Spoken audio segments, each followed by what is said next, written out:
నమస్తే, welcome to our channel. లడ్డూలో శ్రీవారి ప్రసాదమైనటువంటి టిటిడి దేవస్థానానికి సంబంధించినటువంటి ప్రసాదంలో జగన్మోహన్ రెడ్డి హయాంలో కల్తీ జరిగింది అని సాక్షాత్తు చంద్రబాబు నాయుడు గారు ప్రెస్ మీట్ పెట్టి చెప్పడము, దాని తరువాత విచారణకు ఆదేశించడము, తరువాత సిబిఐ ఎంక్వైరీ కూడా వేయడము జరిగింది. నిన్న అదే కేసుకు సంబంధించి నలుగురు వ్యక్తులను, డైరీకి సంబంధించిన వాళ్ళను అరెస్టు కూడా చేయడం జరిగింది. అంటే ఏంటంటే కల్తీ జరిగింది కాబట్టే అరెస్టులు చేశారు. అరెస్టు చేశారంటే నిజంగా మనం తిన్నటువంటి ప్రసాదంలో పంది కొవ్వు, ఆవు కొవ్వు కలిసింది అన్నమాట. ఇంత పెద్ద స్కామ్ చేసి ప్రెస్ మీట్ పెట్టి కమల్ హాసన్ లాగా జగన్మోహన్ రెడ్డి గారు ఏ విధంగా మాట్లాడారో ఒకసారి గుర్తు తెచ్చుకుందాం. చూడండి, 4 మాటలు ఇంగ్లీష్ లో కూడా చెప్తా. ఎందుకంటే ఇష్యూని ఎంత పెద్ద చేసి పెడుతున్నారని అంటే వీళ్ళంతా 4 మాటలు ఇంగ్లీష్ లో కూడా చెప్తాడంట.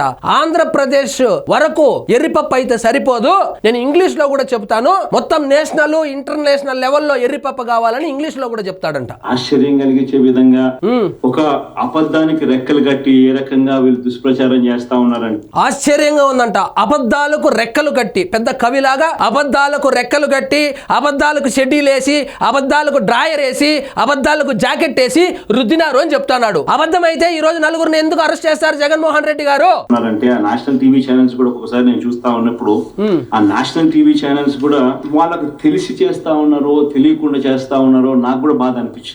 మాకు కూడా చాలా బాధగా ఉంది. మీకు తెలిసి మాట్లాడతారో తెలియకుండా మాట్లాడతారో, మీకు తెలిసే కల్తీ జరిగిందో మీకు తెలియకుండానే కల్తీ జరిగిందో, కానీ ప్రతిసారి ప్రెస్ మీట్ పెట్టడము, ఇలా బుక్ అయిపోవడము. ఎందుకంటే ఒక గొప్ప వ్యవస్థ, అవును గొప్ప వ్యవస్థే, వెంకటేశ్వర స్వామి వ్యవస్థను రోడ్డు మీదకి తీసుకొచ్చే కార్యక్రమం, ఒక గొప్ప వ్యవస్థను టిటిడిని రోడ్డు మీదకి తీసుకొని వచ్చే ప్రయత్నం చేశారన్నారు. నిన్న మరి నలుగురు అరెస్ట్ అయ్యారు. ఒక గొప్ప వ్యవస్థని ఎవరు రోడ్డు మీదకి తీసుకొచ్చినట్లు, ఎవరి పరిపాలనలో జరిగినట్లు రోడ్డు మీదకి తీసుకొచ్చింది మీరు కాదా? అరెస్ట్ చేసినారంటే కల్తీ జరిగిందనే కదా అర్థము.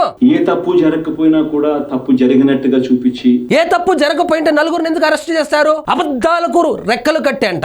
మన రాష్ట్ర పరువును, వెంకటేశ్వర స్వామి దేవాలయ పరువును బజారుకి ఇచ్చే కార్యక్రమం జరుగుతుంది. కాబట్టి అబ్బాబ్బా ఏమి బాధపడుతున్నావన్నా. ఇప్పుడు మన రాష్ట్ర పరువును, వెంకటేశ్వర స్వామి పరువును, టిటిడి పరువును బజారుకి ఎవరు ఇచ్చినట్లు?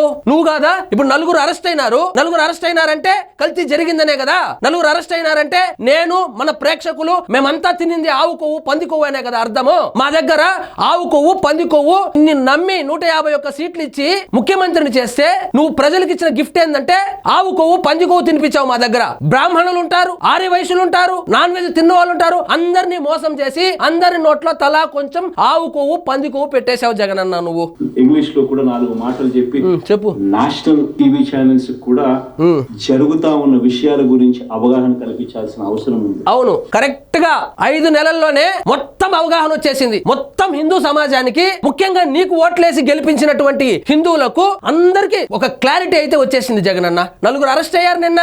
నిజంగా ఇది ప్రైమ్ మినిస్టర్ కు లేఖ రాస్తాను, దీని తర్వాత సుప్రీం కోర్టు చీఫ్ జస్టిస్ గారికి కూడా లేఖ రాస్తాను. దీని తర్వాత ఇప్పుడు రాయి లెటర్, ప్రైమ్ మినిస్టర్ ఒకటి, సుప్రీం కోర్టుకు ఒకటి. పెన్ను లేదంటివి కదా, పెన్ను పక్కన వాళ్ళ దగ్గర తీసుకొని ఇప్పుడు రాయి లెటర్. నలుగురు అరెస్ట్ అయ్యారు, నేను హిందువుల దగ్గర అందరి దగ్గర ఆవు కొవ్వు, పంది కొవ్వు తినిపించినానని ఇప్పుడు రాయి లెటర్.